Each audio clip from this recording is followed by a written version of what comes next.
నమస్కారం అండి. నా పేరు రాజిరెడ్డి. మాది సిరిసిల్ల. తను మా అక్కయ్య అవుతారు. అక్కయ్య పేరు సౌమ్య. తన ఏజ్ 45. 3 సంవత్సరాల కింద కొంచెం కడుపులో పెయిన్ వచ్చినట్టు అనిపిస్తే దగ్గరలో ఉన్న గైనకాలజిస్ట్ డాక్టర్ గారి దగ్గరికి వెళ్ళి కన్సల్ట్ చేయడం జరిగింది. అక్కడ మేడం చూసి గర్భసంచి కొంచెం వాపుగా ఉంది, దానివల్ల ఏమైనా సమస్య వచ్చి ఉండొచ్చు అని కొన్ని టాబ్లెట్స్ రాసి ఇచ్చారు. అట్లా ఒక 1 మంత్ కోర్స్ తీసుకున్న తర్వాత పెయిన్ అలాగే ఉండింది. సో మళ్ళీ వెళ్ళి కన్సల్ట్ అయినప్పుడు మేడం అడిగినప్పుడు ఏమనిపించింది అంటే కడుపులో కొంచెం పెయిన్ వస్తుంది, అన్నం అరుగుదలలో కొంచెం తేడా ఉంది కాబట్టి మేడం గ్యాస్ట్రోఎంటరాలజిస్ట్ దగ్గరికి సజెస్ట్ చేశారు. అలాగనే అప్పుడు మేము కరీంనగర్కి వెళ్ళి దగ్గరలో ఉన్న హాస్పిటల్లో గ్యాస్ట్రోఎంటరాలజిస్ట్ని కన్సల్ట్ కావడం జరిగింది. డాక్టర్ గారు మాకు ఎండోస్కోపీ చేసి లోపల ఏమన్నా ప్రాబ్లం ఉందా అని చెక్ చేశారు. తర్వాత తను అల్ట్రాసౌండ్ కూడా చేశారు. గాల్ బ్లాడర్లో చిన్న స్టోన్స్ ఉన్నవి, దానివల్ల ఏమి ఎఫెక్ట్ కాకపోవచ్చు అని మెడికేషన్ 1 మంత్ 1.5 మంత్ వరకు మెడికేషన్ రాశారు. ఆ తర్వాత అది వాడిన తర్వాత మళ్ళీ పెయిన్ అలాగే పర్సిస్ట్ కావడం వల్ల మేము ఏమనుకున్నాం, మళ్ళీ గైనకాలజిస్ట్ మేడం దగ్గరికి వెళ్ళి కన్సల్ట్ అయ్యాము. మేడం ఇట్లా ఉన్నదని అంటే, సో ఈ పెయిన్ అలాగే పర్సిస్ట్ అవుతుంది కాబట్టి మీరు బెస్ట్ యూట్రస్ తీసేసుకోవడము బెస్ట్ అనే సజెషన్ చేస్తే మేము అక్కడి నుంచి మాకు తెలిసిన వాళ్ళ ద్వారా ఎల్బీ నగర్లో ఒక హాస్పిటల్ గ్యాస్ట్రో హాస్పిటల్ ఉంది. దానిలో సారు ఉన్నారు, మేడం కూడా గైనకాలజిస్ట్ ఉన్నారు. సో ఇద్దరు కలిసి ఒకే సిట్టింగ్లో లాప్రోస్కోపీ ద్వారా మాకు గాల్ స్టోన్స్ ప్లస్ యూట్రస్ కూడా తీసేస్తారనే ఉద్దేశంతో ఫస్ట్ వెళ్ళి కలవడం జరిగింది. కలిస్తే డాక్టర్ ఏమన్నారు, మీరు వచ్చి జాయిన్ కండి, ఒకే సిట్టింగ్లో మీకు గర్భసంచి ప్లస్ గాల్ బ్లాడర్ స్టోన్స్ 2 తీసేస్తామని చెప్పారు.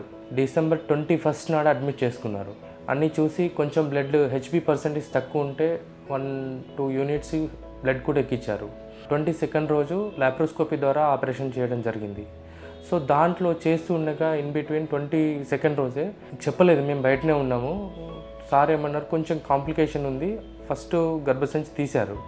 తర్వాత గాల్ బ్లాడర్ తీసే క్రమంలో చిన్న హోల్ అయింది, బైల్ డక్ట్కి చిన్న హోల్ అయింది అని మాకు చెప్పి అక్కడి నుంచి హయ్యర్ సెంటర్కి మాదాపూర్లో సర్జికల్ గ్యాస్ట్రోఎంటరాలజిస్ట్ గారి దగ్గరికి పంపించడం జరిగింది. ఆ సమయంలో డాక్టర్ అవైలబుల్ ఉన్నారో లేదో తెలియదు, మాకు యాక్చువల్గా ఆ రోజు ఉండే కండిషన్ మాకు తెలియదు. సో అక్కడికి వెళ్ళి మేము అడ్మిట్ అయ్యాము. వాళ్ళు ఏం చెప్పారంటే 1 or 2 డేస్లో మిమ్మల్ని అబ్జర్వేషన్లో ఉంచి డిశ్చార్జ్ చేస్తామని మాకు చెప్పారు. 3 డేస్ తర్వాత మాకు పొట్టలో నుంచి బయటికి బైల్ జ్యూస్ వెళ్ళడానికి ఒక పైప్ వేసి పంపించారు. అక్కడికి వెళ్ళిన తర్వాత డే బై డే పేషెంట్ అక్కయ్య కండిషన్ చాలా సివియర్గా అయిపోవడం జరిగింది. బాడీ స్వెల్లింగ్ అయిపోయింది, ఫేస్లో స్వెల్లింగ్ వచ్చేసింది, కాళ్ళు స్వెల్లింగ్ అయినాయి. అప్పటికి క్రియాటినిన్ లెవెల్స్ చాలా ఎక్కువ అయిపోయినాయి. డాక్టర్ వాళ్ళని అడిగితే ఏమన్నారంటే, ఏం లేదండి తగ్గిపోతుంది అన్నారు.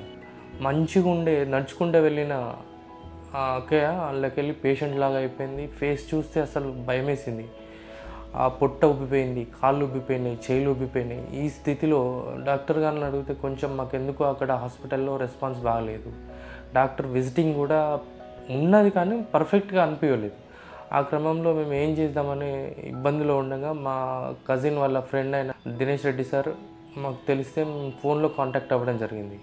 సార్ మాకు కాన్ఫిడెన్స్ ఇచ్చి, డాక్టర్ విమలాకర్ సార్ ఉన్నారు, నేను మంచి ఎక్స్పీరియన్స్ డాక్టరు, మేమంతా టీమ్గా వర్క్ చేస్తున్నాము, మీరు కావాలంటే మీకు కాన్ఫిడెన్స్ అక్కడ లేదు అని అనిపిస్తే మీరు ఖచ్చితంగా రావచ్చు, ఆల్వేస్ వెల్కమ్ అని మాకు మోరల్ సపోర్ట్ ఇచ్చారు. ప్లస్ మేము తీసుకొచ్చిన MRCP రిపోర్ట్ కూడా డాక్టర్ గారితో ఎవాల్యుయేట్ చేయించి సార్ ఏమన్నారంటే 90% బైల్ డక్ట్ టోటల్గా డ్యామేజ్ అయింది అన్నట్టే మాట్లాడారు.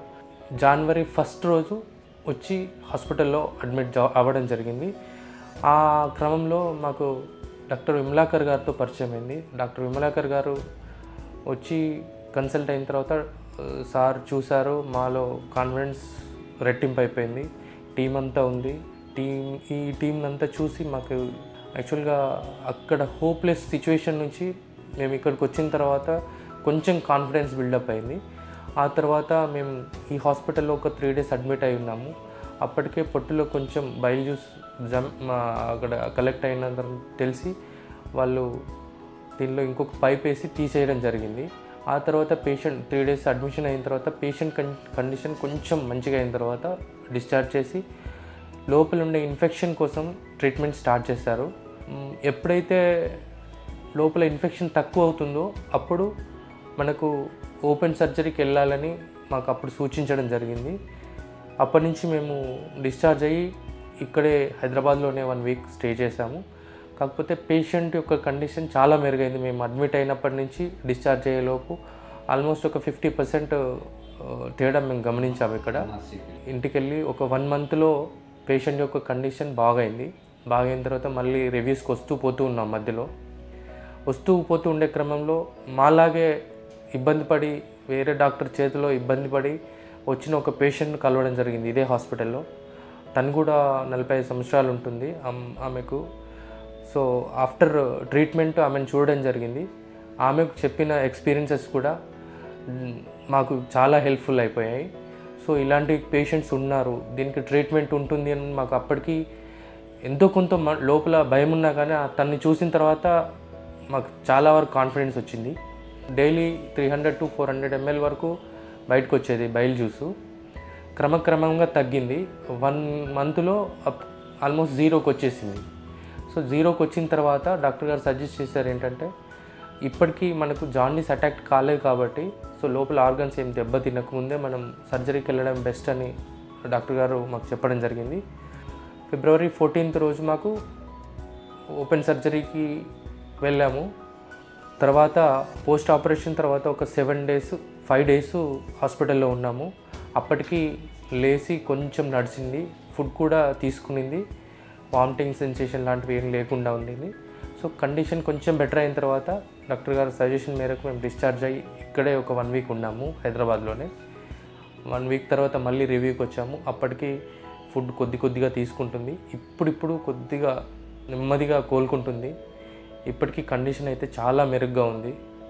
So doctor is super.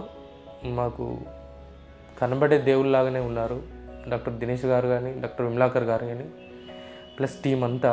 ఇక్కడ హాస్పిటల్లో ప్రతి ఒక్కరు మాకు సేవ చేసిన ప్రతి ఒక్కరికి పేరు పేరున ధన్యవాదాలు తెలుపుకుంటున్నామండి. ఒక రీబర్త్ లాగా అనిపిస్తుంది మాకు.